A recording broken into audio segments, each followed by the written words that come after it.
Hi friends, I am Sanchari and welcome to my channel Sanchari Seeker. Today we are here to talk about this bike. It's been 6 months. Let's see how it's performed till now.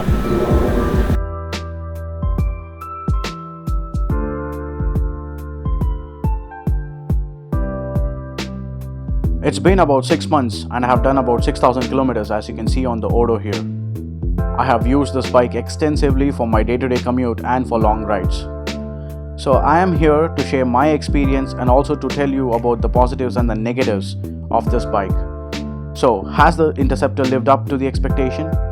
Also, I have made a comparison on the modifications that can be made on this bike, which are practical and much needed to make this bike a perfect highway cruiser. So stay tuned to know if it's worth to spend 3 lakhs of your hard-earned money on this bike. Talking about the positives first, the performance of the engine has been a highlight for me. It's got a nice low-end torque. As much as 80% of the torque is delivered at the low RPM. Makes it easy to ride in the city. 6-speed gearbox and slipper clutch with assist makes life easy to shift gears. Acceleration is linear and has a good pull. It doesn't scare you in any ways when you ring the throttle. Braking is good even while riding at high speeds, and when you need to brake hard, the bike does stop as expected. The Pirelli tires do their job well, good in corners and in wet conditions. These tires are specifically made for modern classics, medium and high performance bikes. It gives the bike the vintage look, but the tire grab in all modern technology. Excellent stability at high speed, good grip over demanding surfaces. These are not meant for off-roading. I had pushed the bike to its limit in my ride to Attribution on wet surface during rain. I'll have the link to the video put at the end of this review. Please stay tuned. So the tire pressure for the front is 32 and for the rear it's 39. Haven't faced heating issues with engine and traffic. Vibrations are minimum and we have to appreciate RE for putting together a bike without vibration even at 3-digit speed. The sweet spot for this bike would be about 120 to 140, and you can definitely feel the vibration once you cross 140 mark. The sound of the bike is good. It gives a good rumble unlike the other REs.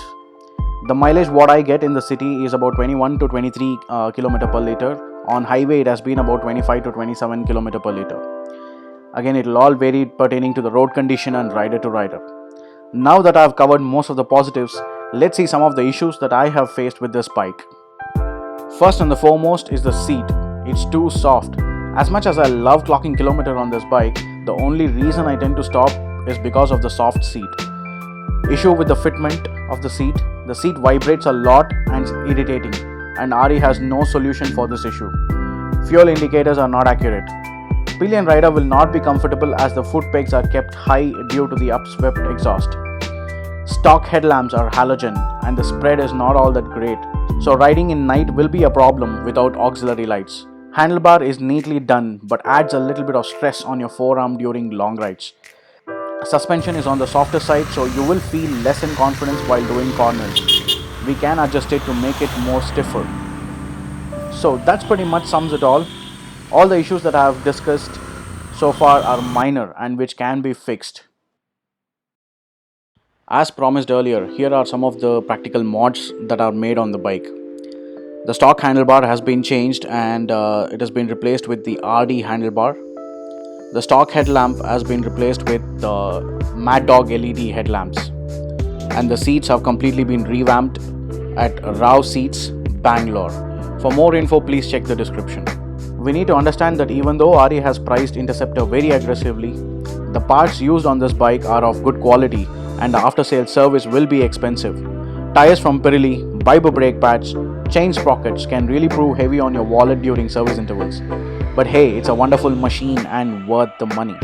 So the final verdict, I conclude by saying that the past 6 months has been so much fun with this bike. I would recommend anyone who's interested to go ahead and buy this bike. So it's a wrap on today's video. If you have liked what you watched, please like, share, subscribe and comment below. So until next time, this is Sanchari signing off. Take care, ride safe. See you all soon.